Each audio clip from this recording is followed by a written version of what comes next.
Hi guys, welcome to this week's Media Monday, and this week we're going to show you how to get a really moody edit, as you can see from the thumbnail. So we've got a friend of mine, Alex. This is his gorgeous Porsche 912. There is a cinematic video and a bit of a detailed video all about this car on the Coffee and Cars YouTube channel. You'll be able to find the link in the description below to that video if you want to have a watch, because it's a fantastic car. So this is the raw photo straight out of camera. So I'll do what I usually do with photos. We'll assume it's going on Instagram, and we'll just straighten that up very slightly so we have a bit of a better look. There we go. The building's a little bit more straight. The car's parked on an angle there at the side of the road, which doesn't really matter, but if you try to straighten up the car and leave the building on a bit of an angle, it looks very strange. So what we do, exposure wise, I think it's absolutely fine. Contrast, let's push the contrast a little bit. Maybe a bit too much there. We'll bring down the highlights. Just lift the shadows very slightly. The whites, I think the whites are okay. We'll push those blacks a bit. Just because of the type of edit that we're going for. I usually like to stick a linear gradient on there. Just draws the eye up towards the car. I'll pop that up there. Just reduce that exposure. Just pushes your eye up towards. So the magic really with these moody type edits is with your S-curve, we'll just go for sort of a standard S-curve. You can see what that does to the lights and darks. But these very moody type shots are usually better when we just bring the colour temperature down very slightly. I know it looks quite blue. This saturation, so generally the overall saturation is the one thing we want to start pulling out slightly. So if we bring the saturation down, you can see it's took some of the yellow out of the car, took some of the orange out of the brickwork. We can actually go into our colour mixer and do the same thing. We can pull even more colour out of the bricks. And then if we go back up and just push those blacks a little bit more.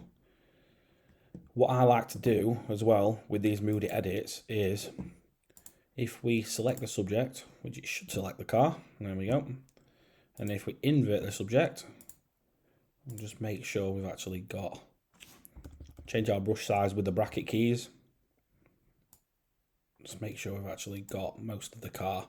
So a huge mistake people make, this is a really big one, huge mistake people make, and I see it quite a lot when I see photos on Instagram. People will subject select their person, like product, car, whatever it is that you're photographing, animal. And what they will do is they will subject select it. This happens more on cars than anything else.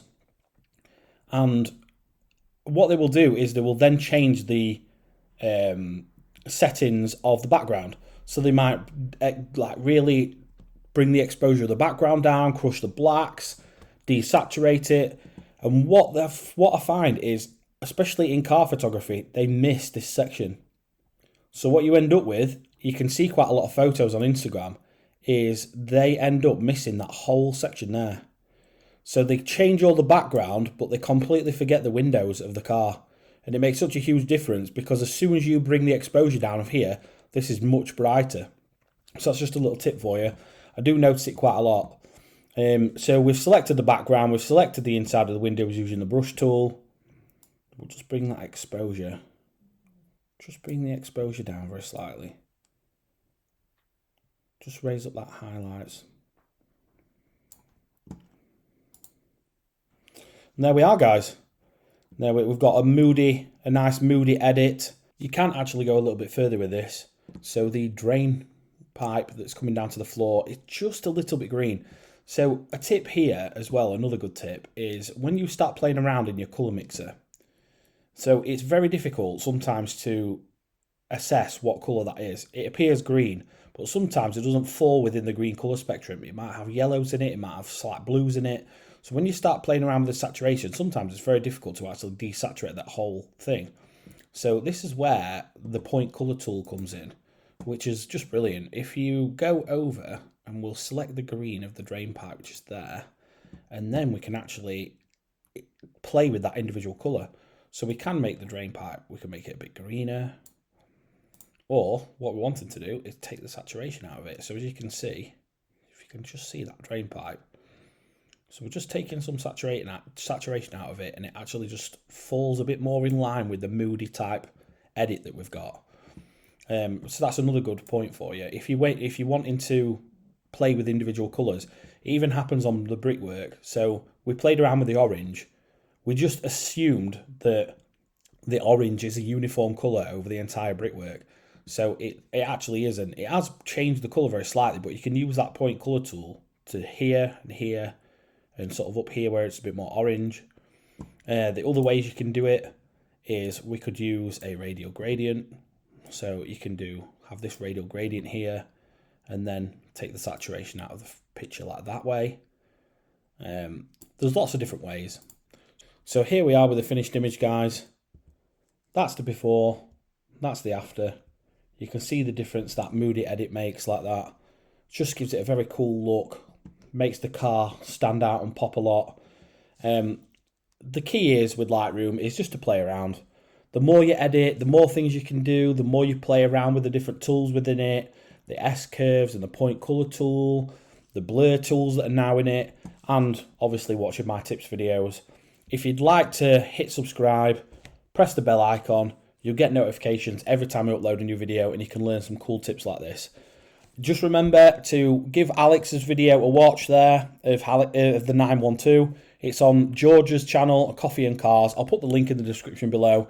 Give that video a watch. It's fantastic. There's also something coming later in the week, which is very exciting. New type of video for me. So keep your eyes peeled for that. Thanks very much for watching. See you later.